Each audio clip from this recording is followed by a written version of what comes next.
తెలంగాణ ప్రాంతం నుంచి ఇక్కడ జరుగుతున్నటువంటి కాటమరాజు జయంతి ఉత్సవాలలో భాగంగా మేము ఇక్కడకు విచ్చేయడం జరిగింది.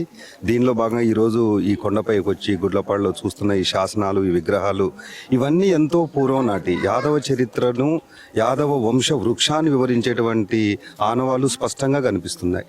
ఈ యాదవ కులము ఉద్భవించినటువంటి తీరు, విధానం, పద్ధతి కాటమరాజు కంటే ముందున్నటువంటి ఒక 22 తరాలు, కాటమరాజు తర్వాత ఉన్నటువంటి పరిస్థితులు కూడా దీంట్లో చక్కగా రాయబడ్డాయి.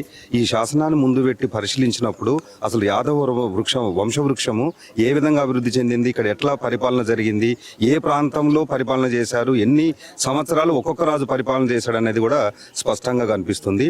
ఈ శాసనం అనేది 4 వైపులా రాయబడి ఉన్నటువంటి గొప్ప శాసనము. దీంట్లో ఒక్కొక్క భాగాన్ని 4 భాగాలుగా తీసుకొని వారి వంశ చరిత్ర, కుల చరిత్ర, ఆయన చేసిన అభివృద్ధి పనులు, అతను రాజులు వెళ్ళినటువంటి పీరియడ్లు, సంవత్సరాలు కూడా మెన్షన్ చేశారు.